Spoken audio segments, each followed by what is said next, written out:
বিসমিল্লাহির রহমানির রহিম। আসসালামু আলাইকুম রাহমাতুল্লাহ। পবিত্র কোরআন শরীফ থেকে সূরা আল বাকারার 84 এবং 85 নম্বর আয়াত আপনাদের সামনে বাংলা আলোচনা করছি।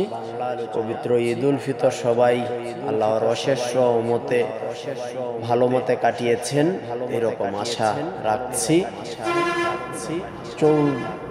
84 নম্বর আয়াতে লেখা আছে, আর যখন আমি তোমাদেরকে অঙ্গীকার গ্রহণ করলাম যে তোমরা নিজেদের রক্ত প্রবাহিত করবে না এবং নিজেদেরকে তোমাদের গৃহসমূহ থেকে বের করবে না, অতঃপর তোমরা স্বীকার করে নিলে আর তোমরা তার সাক্ষী। এটা যদি একটু খোলাখুলি আলোচনা করি, এখানে 84 নম্বর আয়াতটার অর্থ এরকম দাঁড়ায়, তবে এক এক জায়গায় এক এক রকম কিছু মতবিরোধ থাকতে পারে, সেটা আপনারা ক্ষমা দৃষ্টিতে দেখবেন। আমি যখন তোমাদেরকে অঙ্গীকার গ্রহণ করেছিলাম যে পরস্পর তোমরা রক্তপাত করবে না, মানে বনি ইসরাইলদেরকে বলা হয়েছিল যে তোমরা রক্তপাত করবে না, এবং সেটা এখন পর্যন্ত চলমান। কোনাকুনি রাহাজানি আমাদের সমাজে এখনো হচ্ছে। এটা কিন্তু আল্লাহ তাআলা সম্পূর্ণভাবে নিষেধ করেছেন। এবং তোমাদের বাসস্থান হতে আপন ব্যক্তিদেরকে বহিষ্কার করবে না। এখানে গৃহসমূহ বলতে এরকম বোঝানো হয়েছে যে অনেক সময় দেখা যায় আপন ভাই ভাইকে বাড়ি থেকে বের করে দিচ্ছে, পিতা সন্তানকে বের করে দিচ্ছে, সন্তান পিতাকে বের করে দিচ্ছে, মা বাবা আত্মীয় স্বজন অন্যদেরকে তাদের হক থেকে তাদেরকে কিন্তু বের করে দেওয়া হচ্ছে। এটা কিন্তু একবারে কোরআন শরীফে সম্পূর্ণ নিষেধ, কিন্তু সেই কাজটা করা হচ্ছে। করার ফলে অতঃপর তোমরা স্বীকার করে নিলে এবং তোমরা তার সাক্ষী। মানে এইসব কাজগুলো বনি ইসরাইলরা করবে না, এটা অঙ্গীকার করেছিল বা প্রতিজ্ঞাবদ্ধ হয়েছিল, এবং সেই কাজটা পরে করছে। তারা অঙ্গীকারেও যেমন সাক্ষী ছিল, তারা যে কাজটা মানছে না, আল্লাহর আদেশ এবং অন্যায় কাজগুলো করেছে সেটারও সাক্ষী তারা।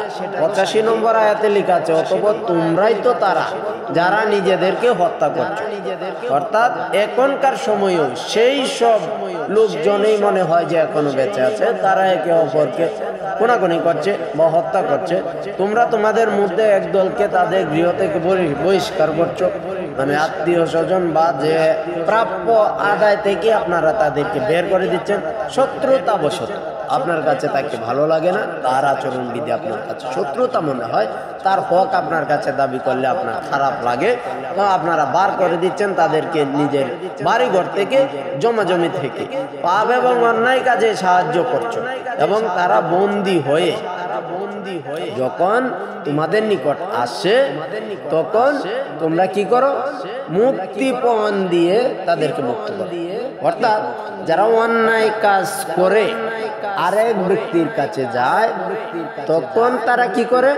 যদি ওইখানে কোনো কারণবশত একজন যদি পুলিশের হাতে ধরা পড়ে, তখন দেখবেন সে যদি অন্যায়ও করে, কিছু লোকজন তাদেরকে ছাড়িয়ে নিয়ে আসে। তো এই বিষয়টা কিন্তু এরকম না, তারা অন্যায় করেছে, তারা শাস্তি পাবে, এটাই কোরআনের বিধি। এর পরবর্তীতে লেখা আছে যে তাদেরকে বহিষ্কার করা তোমাদের জন্য অবৈধ ছিল, মানে তাদেরকে যে জমাজমি থেকে বা বিভিন্ন হক থেকে যে আপনি বহিষ্কার করলেন, এটা কিন্তু আপনাদের জন্য অবৈধ এবং সরাসরি কোরআনে এটা নিষেধ। আল্লাহ তাআলা এটা নিষেধ করেছেন। তাহলে কি তোমরা গ্রন্থের কিছু অংশ বিশ্বাস করো আর কিছু অংশ অবিশ্বাস করো? অর্থাৎ আল্লাহ তাআলার এই কিতাবটা যদি আমরা বিশ্বাসই করে থাকি, তাহলে আমরা এই কাজগুলো করতে পারবো না। আর যদি করি তাহলে বোঝা গেল যে আমরা অর্ধেক বিশ্বাস করি আর অর্ধেক বিশ্বাস করি না। কেননা কিছু কাজ আমরা ইমানের সাথে কোরআন শরীফের আদেশ নির্দেশ মেনে চলি, আবার কিছু কাজ মেনে চলি না, বরঞ্চ তার বিপরীত করি। তাহলে আমরা এই বিষয়টা এরকম দ্বারা যে আমরা এটা অর্ধেক বিশ্বাস করলাম আর অর্ধেক বিশ্বাস করলাম না। এবং তোমাদের মধ্যে যারা এরূপ কাজ করে তাদের জীবনে দুর্গতি, হতাশাগ্রস্ত বিভিন্ন ধরনের সমস্যা কিন্তু তাদের জীবনে আসে এবং লাঞ্ছনার শিকার হয়ে থাকে।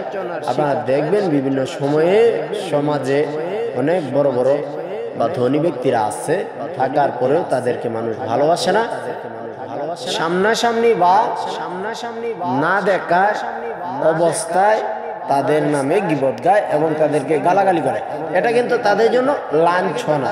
এই দুনিয়াতে তারা কিন্তু তাহলে লাঞ্ছনা শিকার হচ্ছে।